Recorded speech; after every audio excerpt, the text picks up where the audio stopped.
Olá a todos e a todas. Vamos dar continuidade à nossa aula síncrona nesse conteúdo disponibilizado extra, mas que faz parte do conteúdo, falando um pouco sobre atualidade, de modo que a gente possa compreender durante as aulas síncronas a questão da base teórica e vamos falar de fatos ligados ao século XX e esse início do século XXI, de forma que a gente possa estabelecer uma relação entre passado e presente, de forma que a gente possa entender melhor o mundo que a gente vive hoje, que é um dos objetivos mais básicos da disciplina, de modo que a gente possa compreender nosso papel de cidadania e possa compreender como as coisas se desenrolam no mundo atual, certo? E para isso, a gente vai adotar nessa primeira aula o primeiro recorte, ligado ao mundo pós-Segunda Guerra, falando um pouco sobre geopolítica e falando um pouco sobre a atualidade dos fatos e tudo mais, certo? Então, primeiramente, nós vamos falar, falando sobre o final da Primeira Guerra, e aí você tem um vasto material disponibilizado aqui na internet, de modo que a gente possa entender como foi a Segunda Guerra Mundial, mas o que interessa a nós é como são os fatos depois da Segunda Guerra. O mundo, então, se encontra dividido, basicamente, em duas frentes, duas grandes forças armamentistas, que a gente viu desenrolar o crescimento dessas forças armamentistas durante a Segunda Guerra. A primeira é o próprio Estados Unidos, que estava presente na Europa, e a segunda é a União das Repúblicas Socialistas Soviéticas, que teve grande participação também na Segunda Guerra. Okay? Bom, após a Segunda Guerra, a Europa, preocupada com o seu arraso social, o seu arraso econômico e o seu processo de recuperação, e também preocupada com as possíveis ameaças, vamos falar assim, de um império russo que estava próximo à Europa, certo? Estabelece para si, através de um pacto entre os países europeus, um projeto de autodefesa, ou seja, um pacto entre Estados irmãos europeus, principalmente do leste europeu, que vão se unir em torno de uma causa de autodefesa. Mas veja bem, a Europa se encontrava destruída e economicamente arrasada. Então ela precisava necessariamente do apoio militar dos Estados Unidos nesse primeiro momento, e logicamente para sempre na história até então, vamos falar assim, e de forma que ela estabelece então aquilo que a gente vai denominar de Organização do Tratado do Atlântico Norte, a chamada OTAN. Bom, vamos ver como a OTAN surgiu. A OTAN, Organização do Tratado do Atlântico Norte, foi um documento assinado em 4 de abril de 1949, que constitui um sistema coletivo de defesa por meio de um acordo entre Estados-membros que concordam com uma defesa mútua em resposta ao ataque por qualquer entidade externa à organização. A sede, hoje localizada em Bruxelas, um dos 30 países membros da América do Norte e da Europa. O último a entrar foi a Macedônia do Norte, que concluiu seu processo de entrada em 29 de março de 2020. O gasto militar por ano passa a casa de $1 bilhão. A Organização do Tratado do Atlântico Norte é uma organização político-militar de defesa e segurança com 28 membros na Europa e América do Norte. Foi fundada em abril de 1949 em Washington para estreitar os laços entre seus membros contra a ameaça soviética. Originalmente era composta por 12 países, mas com o passar dos anos ganhou novos membros. A última ampliação aconteceu em 2009. Sua sede é em Bruxelas e seu quartel-general em Mons é responsável por 9 centros de comando, da Holanda até a Turquia, passando pelos Estados Unidos. Cerca de 20 mil militares participam atualmente de missões terrestres, aéreas e navais em todo o mundo. Opera no Afeganistão, Kosovo, Mediterrâneo e na região do Chifre da África. Faz também o policiamento aéreo e apoio do Sistema de Defesa Aérea da Turquia. O princípio de defesa coletiva é o coração da OTAN. De acordo com o artigo 5, qualquer ataque contra um membro é considerado contra todos. foi acionado pela primeira vez em 2001 como sinal de solidariedade em resposta aos ataques de 11 de setembro nos Estados Unidos.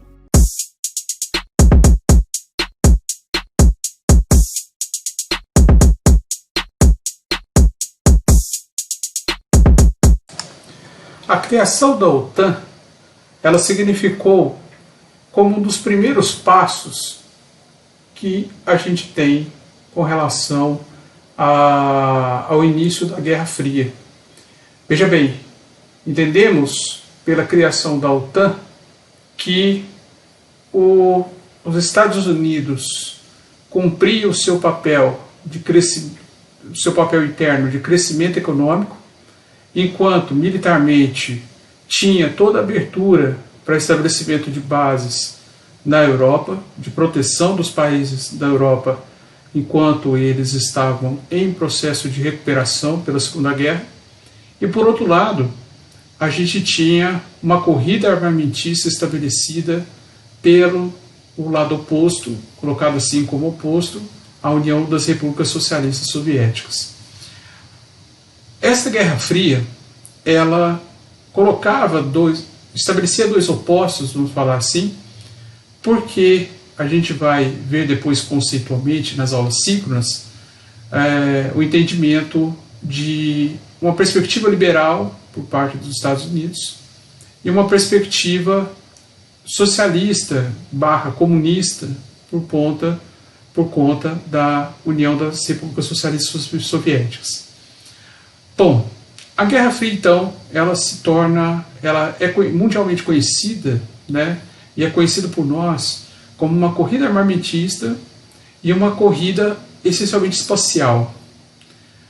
Pós-45, o mundo entra num processo de desenvolvimento e vai bebendo tecnologia, vou falar assim, muito derivado dessa corrida armamentista por parte dos dois lados. Enquanto a União das Repúblicas Socialistas Soviéticas vai estabelecendo um regime mais autoritário, né, a propaganda feita pelos americanos é da democracia, né, e de uma ausência do Estado, vamos colocar assim entre aspas, porque apesar de os Estados Unidos se colocarem como liberais em sua essência, né, econômica, e diz que o Estado, e a gente cria a ilusão de que o Estado não está lá, mas hoje os Estados Unidos possuem, por exemplo, 176 bases militares espalhadas pelo mundo, né? Então o Estado americano, ele é presente sim, não só presente no seu território, mas principalmente presente em todos os conflitos armados existentes aí, né? Ou de vigia, ou de espionagem, né? E tudo isso que vai promovendo aí, certo? Bom, então, mas geopoliticamente falando, o mundo então encontra-se dividido em dois blocos, né? Um bloco soviético e um bloco americano. E a concentração de poder, né, de economia em si encontra-se basicamente com os pilares nesses dois blocos, enquanto a Europa, aos poucos, vai se retomando sua economia, retomando sua produção, retomando seu mercado e etc. Bom, tendo esses dois blocos estabelecidos, né, correndo atrás de armas militares, desenvolvimento, a gente tem que lembrar que quando a Alemanha é derrotada na Segunda Guerra, parte dos cientistas alemães foram para a União Soviética e boa parte dos cientistas também foram para os Estados Unidos, porque a Alemanha ela tinha grande desenvolvimento de armas e isso interessava para os dois lados vencedores. O grande marco, vamos falar assim, físico existente, que caracterizava essa guerra bipolar, né, entre o lado soviético e o lado liberal americano, vamos falar assim, democrático americano, é justamente a presença do Muro de Berlim, que dividia Berlim, a cidade de Berlim, numa parte oriental, comandada pelos soviéticos, que representava de certa maneira, o atraso, né, com relação às conquistas tecnológicas, liberação, as maravilhas da liberação do mercado por parte dos Estados Unidos, onde você tinha um lado mais democrático, menos militarizado no lado ocidental de Berlim, né? Então, a Guerra Fria, ela se estabelece nesse eixo, certo? Vamos falar agora sobre como a União Soviética, então, se dissolve. Quais são os passos que levaram à dissolução da União das Repúblicas Socialistas Soviéticas?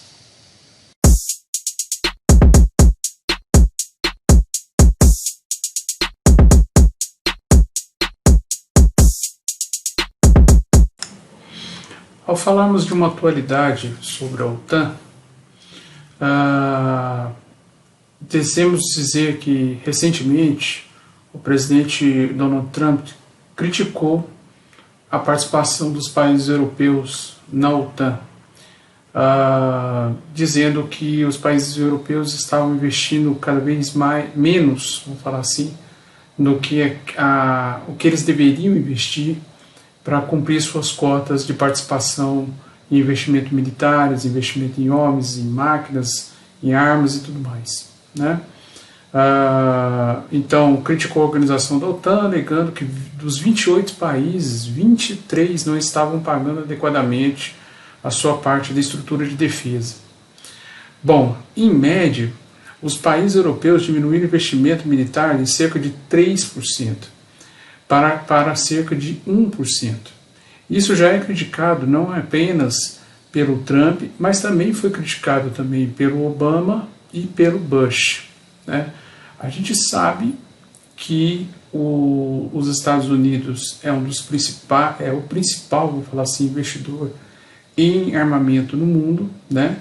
Ele está com uma diversificação de bases militares americanas espalhadas no mundo inteiro. Há, logicamente, o interesse em estar mais próximo ao território chinês, né, atualmente, com bases militares, né? A gente discute isso em outro momento, mas a guerra estabelecida pela captura, por exemplo, do Bin Laden e o controle ali daquela região, não só por interesse no petróleo, mas também por uma proximidade estratégica com relação a uma proximidade do território chinês, né? A gente sabe disso. O exército da OTAN hoje é composto de mais ou menos 1,8 milhões de soldados. No entanto, né, estima-se que apenas 30% desse total de soldados, né, da OTAN hoje estejam de fato preparados para ir para um conflito, se surgir um conflito do dia para a noite, vamos falar assim. E a gente tem os países europeus, né, investindo, aumentando, na atualidade, aumentando seus gastos com relação a um incremento de força, de maquinário de guerra na OTAN ou nos seus próprios exércitos, né, soldados que são do exército do país, mas não fazem parte, por exemplo, daquilo que compõe o exército da OTAN, né, vamos falar assim. E a grande crítica que se faz hoje é que a Europa gasta muito dinheiro, diminuiu, como é a crítica do Trump, mas está procurando aumentar, né, tentando chegar a uma meta aí de mais ou menos 2% até 2024, né, nesses investimentos. No entanto, o que a gente percebe, né, das notícias, das críticas, né, de vários vídeos que são colocados aí também, né, é que na verdade a Europa ela precisa, em vez de gastar com mais equipamento, ela precisa empreender em agilidade, né? Então não é uma questão de investimento, de compra de novos porta-aviões, novos caças, né, e tudo mais. É uma questão de empreender em agilidade, né? E a gente tem notícias recentes, né, de que, por exemplo, a Alemanha, que investe muito em gasto militar, por exemplo, possui porta-aviões, aviões, tanques e tudo mais em desuso e não pronto para um conflito atual por falta de manutenção, por exemplo, ou como uma recém-notícia que vem, por exemplo, da Espanha, onde a Espanha está investindo, por exemplo, em programas de educação física para poder colocar os seus soldados em forma, porque tem um problema de sobrepeso muito grande, né? Então, o objetivo, né, do central, desde 48, da OTAN, ela vem, de certa maneira, na visão americana, se perdendo com relação ao empenho que a Europa está despendendo, vamos falar assim, com relação à preocupação primária em defesa ou um conflito e tudo mais, certo? Lógico, olhando por um olhar mais crítico, cá entre nós, a gente sabe que os Estados Unidos, né, ele ganha sempre muito com os conflitos armados. É uma economia que tudo deriva, né, em termos de tecnologia, em termos de empresas americanas que incorporam, por exemplo, tecnologias militares a uso civil, né? A gente tem um GPS hoje dentro de um aparelho celular, gasta graças a um conflito armado, né? A investimentos em conflitos armados, né? A gente tem esses aparelhos e muitos outros aparelhos, né, que são utensílios domésticos para de hoje, são frutos basicamente aí de conflitos armados empreendidos, principalmente por tecnologia americana e tudo mais. E é justamente essa tecnologia americana que custa muito caro aos países em desenvolvimento, né? Ao exemplo do Brasil, pensa num avião de caça, por exemplo, ou qualquer avião colocado, a gente fala que o avião, sem a alma do avião, que é uma coisa chamada aviônica, né, e ele não serve para nada, né, ele só serve para ficar fazendo sombra para o chão, né. A aviônica, na verdade, é o sistema operacional do avião, né, como você tem aí o Windows, o seu iOS, quem tem iPhone, ou o seu Android no celular, né, é o sistema que comanda todos os aparatos, né, é aquele que aciona a sua câmera, é aquele que desliga a sua câmera, é aquele que aciona a sua lanterna. Então, na verdade, é o sistema operacional, é a alma do negócio, né. No entanto, a gente perdeu essa encomenda, né, recentemente na nossa história, porque justamente por tratados de organizações internacionais como a ONU, né, os Estados Unidos, por exemplo, ele não pode intervir num processo de compra, né, diretamente do Brasil vendendo para o Equador caças, ou o Equador fazendo encomendas de avião de guerra, por exemplo, né, de caças para nós, né.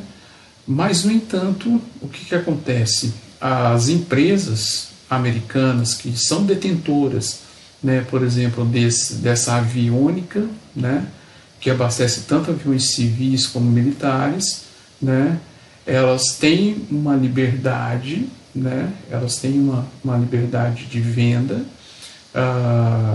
e isso é totalmente plausível dentro do aspecto da ONU e tudo mais, só que, no entanto, como o gasto americano é muito alto com relação a equipamentos militares e tudo mais, simplesmente os Estados Unidos falam assim, olha, tudo bem, empresa, você quer vender lá para o Brasil, para a Infraero brasileira, a sua aviônica e tudo mais, mas corre o risco da gente não comprar mais de vocês também, né?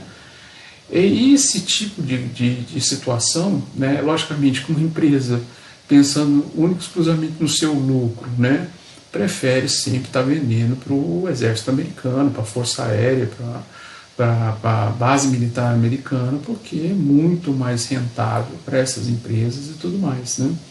Então, nesse bate-papo nosso aqui, né, a gente começa a entender, vamos falar assim, como é que funciona aquele velho ditado, né, de que a gente sempre chuta a escada porque o outro de baixo não consiga subir, né? Então, a gente enxerga, por exemplo, quando a gente fala de uma certa lógica imperialista dos americanos, é quando exatamente esse tipo de coisa acontece, né? Você, logicamente, você não pode proibir que uma empresa americana, mesmo que seja americana, venda para países da América do Sul, só que, no entanto, né, em termos armamentistas, por exemplo, no entanto, a gente você pode falar que você não vai comprar mais dessas empresas, e essas empresas ficam basicamente de mãos atadas com relação a essa política americana, né, com relação a isso, ok? No caso, por exemplo, então, essa situação da OTAN, né, há uma crítica enorme por parte dos países da América do Norte com relação aos investimentos europeus. Esses investimentos europeus diminuíram, né, ao longo do tempo com relação à própria mudança, né, de cabeça dos países da Europa, né, de uma mudança estrutural, de políticas novas e tudo mais, né, o que deixa, de certa maneira, a Europa também fragilizada, justamente por essas notícias, né, de equipamento que não funciona, de exército que está acima do peso, né, e tudo mais.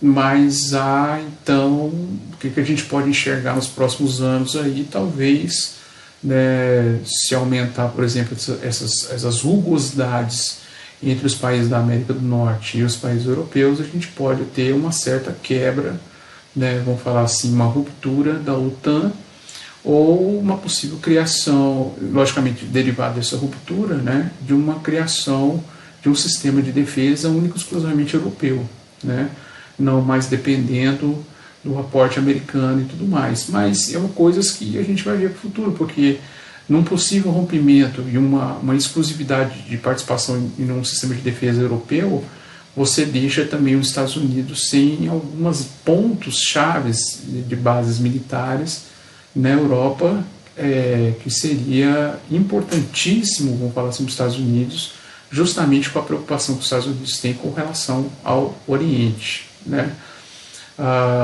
Nessa nova guerra bipolar que estamos vivendo atualmente, né? Mas não mais como na União Soviética, mas forçando em termos de armas, forçando em termos de corrida espacial, mas principalmente no lado econômico com relação à China, né?